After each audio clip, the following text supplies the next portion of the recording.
बिताएंगे उतना आपके लिए विपत्ति, दुर्गति, नरकीय पीड़ा, जीते जी नरकीय पीड़ा, संकट, शासक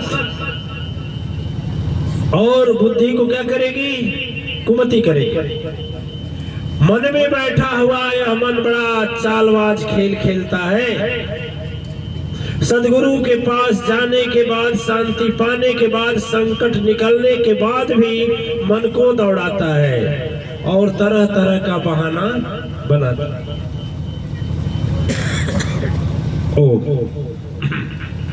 और इस बहाने को यदि नहीं समझेंगे तो फिर जीवन से उद्धार नहीं। ठीक है, दिव्य आत्माएं दीक्षा लेकर के भी यदि पूरी अपने दीक्षा का प्रभाव अपने परिवार में नहीं डाल पाए तो भी बेकार हो जाता है। दीक्षा लेने के बाद अपने दीक्षा का प्रभाव यदि परिवार में नहीं डालता है तो इज्जत सम्मान नहीं रहेगा। पड़ोस में नहीं डालते हैं तो सम्मान नहीं रहेगा, गांव में नहीं डालते हैं तो सम्मान नहीं रहेगा। आप लोगों को अभिमान होना चाहिए कि हम सदगुरु से मिले हैं, मां शक्ति से मिले हैं। कोई ऐसा कर्म न करें ताकि हमारे सदगुरु और मां पर लोग अंगुली उठावे। आप लोगों को यह सोचना चाहिए, हम ऐसी बात न बोले कि हमारे सदगुरु और मां का मर्यादा कम हो। ठीक है, ऐसा जीवन न जिए कि हमारे सदगुरु और मां के विचार में, सम्मान में कहीं कलंक लगने पाए, है कि नहीं? ठीक है, ऐसा जीवन जीने वाला व्यक्ति सर्वप्रथम तपस्वी होता है, सबसे पहला तपस्वी होता है। याद करना चाहिए कि आप हम संसारी जीव नहीं है, हम निगुरा नहीं है। निगुरा जो होता है, निगुरा के हाथ से खाना नहीं खाया जाता है। जो आज तक सदगुरु नहीं बनाया उसका छुआ नहीं खाते। ठीक है ना? एक महाराज जी थे, उनकी उम्र 71 वर्ष की हो गई। एक बार गए धाम करने के लिए, चारों धाम करके आ रहे थे। अवध नगरी अयोध्या में गए और धाम करने के लिए स्नान किए, लेकिन जब स्नान किए तो वहां जाते जाते सूर्यास्त हो गया, सूरज डूब गया। बाहर निकले, एक झोपड़ी पड़ी थी। उस समय का घर से भगवान का नाम आ रहा था। महाराज जी सोचे कि बहुत बड़ी अच्छी जगह है, बहुत प्रेमवत जगह है, बहुत शांति प्रिय जगह है, और कहे हमें स्थान मिल जाएगा। बड़े खुश हुए लोग कि संत कोई आ गया मेरे दरवाजे पर, कोई महान आत्मा आ गया। फाटक एक महिला खोली, महाराज जी अंदर गए। घर में 4 परिवार, आतिथ्य के लिए अलग रूम था, उसमें सोए, रोटी पानी किए, सत्संग चला 12 बजे रात तक। 12 बजे नींद समाप्त हुई। आपस में घर का मालिक और वो बात करने लगे। जब महाराज जी चलने लगे तो वो बोले कि ये बताइए, आप इतना बढ़िया बढ़िया बात तो करते हैं, सदगुरु बनाए हैं? घर का मालिक बोला नहीं, मैं तो सर नहीं बनाया। वहां महाराज जी चिल्ला चिल्ला कर रोने लगे कि हमारे 71 वर्ष की तपस्या व्यर्थ हो गई। 71 वर्ष की तपस्या तूने खा डाला। हम नहीं जाना कि तुम निगुरा है।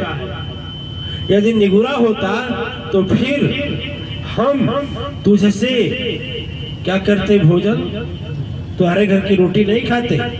आज रोटी खाकर मेरे मन को मलिन विक्षेप कर दिया। कहा जाता है कि अछूत वही होता है जो सदगुरु नहीं बनाया, जो सदगुरु ज्ञान नहीं लिया, वह अछूत होता है। कुछ लोग उम्र इंतजार करते हैं, उन लोगों से हम पूछते हैं बुद्ध की उम्र कितनी थी, प्रहलाद की उम्र कितनी थी, विवेकानंद की उम्र कितनी थी, भगवान राम की उम्र कितनी थी? कि इन महान आत्मा धर्म के पथ पर चल दिए। कितनी उम्र थी? उम्र का इंतजार नहीं करना। ठीक है, उम्र का इंतजार नहीं करना चाहिए। और वो हम महाराज जब बोले कि धिक्कार है, तुम एक तो अवधपुरी ऐसे नगरी में हो जहां पर संसार को चलाने वाला, पालन करता स्वयं रूप धारण करके अवतरित हुए हैं, उस भूमि को भी तुम उस भूमि को तुम भी अपवित्र कर रहा है, आज तक सदगुरु नहीं बनाया। कहा जाता है महाराज जी वहां से निकले और उसी सरजू नदी में आकर के अपने प्राण का अंत कर दिया। ये मेरे 71 वर्ष की तपस्या समाप्त हो गई। दिव्य आत्माएं, मैं बार बार कहता हूँ, क्या कहता हूँ, गगन सूरज गगन में उग जाए तो सूर्य गगन में उग जाए तो घर में दीप जलाना ना चाहिए। ठीक है, समझ में आ रही बात? माने सूरज घर में उग जाएंगे तो घर में दीपक जलाना चाहिए? काय लिए तेल खर्च करेगा, काय लिए बिजली का बिल भरेगा है?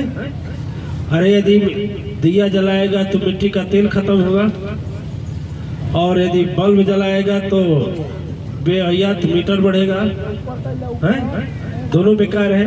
ये तो जो करता है तो मूर्खता करता है ना। उसी तरह से पहली बात, सूर्य गगन में उग जाए घर दीप जलाना ना चाहिए। घर में माता पिता यदि जिंदा हो तो बिना खिलाए खपने खाना ना चाहिए। और जिसके माता पिता नहीं है, द्वार पर कोई आ जाए तो बिना भोजन किए घर से जाने देना ना चाहिए। पास में गंगा बहती हो घर कुआं नहाना ना चाहिए। और देखो अछूत कौन है? जिसके जीवन सद्गुरु ना हो, जिसके जीवन सद्गुरु ना हो, उसका छुआ खाना ना चाहिए। अरे जिसके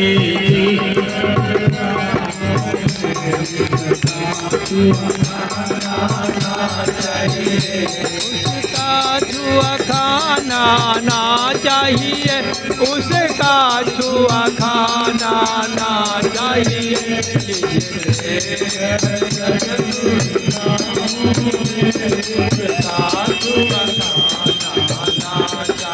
जिसके घर में जिसके सदगुरु जिंदा हो, यदि जिंदा है सदगुरु तो उनका दिव्य आत्माएं, हम बताए ना, गुरु बनाना विवेकार है। यदि घर को आप समझा नहीं पाए हैं, यानी आपने सदगुरु बना लिया, आपके घर के ही लोग नहीं खुश हो पा रहे हैं, तो क्या हुआ? सदगुरु बनाए क्या भाई? या तो हम चले जा। एक आदमी अपने घर गया, दीक्षा लिए हुआ था, अपने घर में प्रवेश किया। 3 बच्चे